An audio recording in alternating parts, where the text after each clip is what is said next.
বাংলাদেশ জামাত ইসলামী এবং ইসলামী ছাত্র শিবিরকে নিষিদ্ধের প্রজ্ঞাপন প্রত্যাহার করে নিয়েছে হাইকোর্ট। কোথায় আছে না, রাখে আল্লাহ মারেকে, মারে আল্লাহ রাখে কে। আজকে দীর্ঘ 18টি বছর এই দুনিয়ায় বাংলাদেশ জামাত ইসলামী এবং ইসলামী ছাত্র শিবিরের উপরে জুলুম, নির্যাতন, নিপীড়ন, জেল, হামলা, মামলা, ফাঁসি, এত জুলুম নির্যাতন করার পরেও বাংলাদেশ জামাত ইসলামীকে তড়িৎ গতিতে রিসেন্টলি আমরা দেখেছি ছাত্র বৈষম্য বিরোধী আন্দোলনে তারা পৃথিবীর মানচিত্র থেকে একেবারে নিষিদ্ধ করে দেওয়ার জন্য একটা ইসলামিক দল, এই ইসলামিক দলটাকে নিষিদ্ধ করে দেওয়ার জন্য ওরা চক্রান্ত শুরু করে দিল।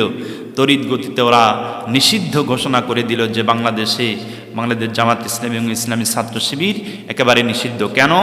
এরা জঙ্গি, এরা সন্ত্রাসী, এরা বিভিন্ন ধরনের অপকর্মের ভিতরে লিপ্ত আছে, এটা জাতিকে দেখিয়ে দেওয়ার জন্য ওরা নিষিদ্ধ করে দিল। কিন্তু আল্লাহর কি ফায়সালা, আমার আল্লাহ রাব্বুল আলামিন বললেন, যারা ইসলামটাকে এই পৃথিবীর মানচিত্র থেকে নিষিদ্ধ করে দেয়, আমি আল্লাহ রাব্বুল আলামিন তাদেরকেই দুনিয়ার মানচিত্র থেকে নিষিদ্ধ করে দেই, যার প্রমাণ আমরা ইতিমধ্যেই পেয়ে গেছি ইনশাআল্লাহ। 5ই আগস্ট এই স্বৈরাচারী ফ্যাসিস্টবাদী স্বৈরাচারী শেখ হাসিনা সরকার আজকে পালায়ন করতে বাধ্য হয়েছে বৈষম্য বিরোধী ছাত্র আন্দোলনের মাধ্যম দিয়ে। কারণ আমরা এখানে বিশ্বাস করেছি যারা ইসলামটাকে এই পৃথিবীর মানচিত্র থেকে সমূলে উৎপাদন করে দিতে চায়, আমার আল্লাহ রাব্বুল আলামিন তাদেরকেই দুনিয়া থেকে একেবারে সমূলে উৎপাদন করে দেয়, এটা তার প্রমাণ। আল্লাহ রাব্বুল আলামিন কোরআনের ভিতরে এ বিষয়ে সুন্দর করে প্রমাণও দিয়ে দিয়েছেন।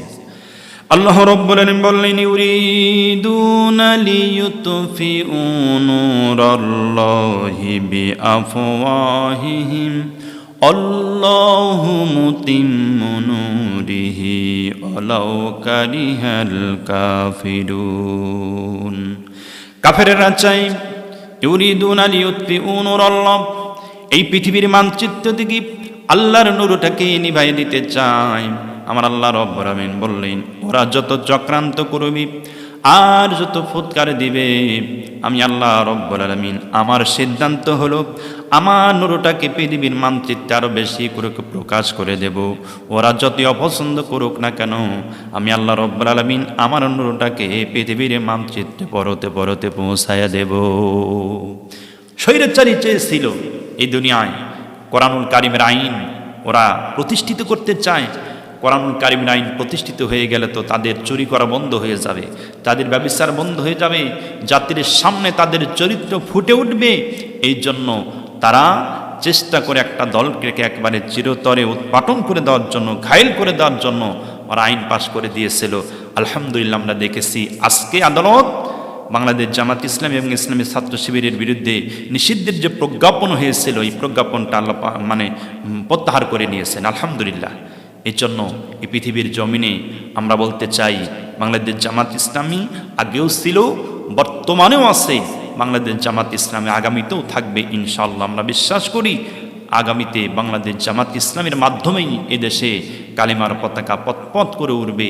পৃথিবীর মানচিত্রে কোনো মানুষ তাদেরকে দাবাইতে পারবে না, ঠেকাইতে পারবে না, কারণ এদের সঙ্গে আমার আল্লাহ রাব্বুল আলামিন স্বয়ং নিজে আছেন। কারণ বাংলাদেশ জামাত ইসলামী রসুলের আদর্শটাকে লালিত করে এই দুনিয়ার জিন্দেগিতে তারা পথ চলে, যার কারণে রসুলের আদর্শ এই পৃথিবীর জমিনে বাস্তবায়িত হবেই ইনশাআল্লাহ।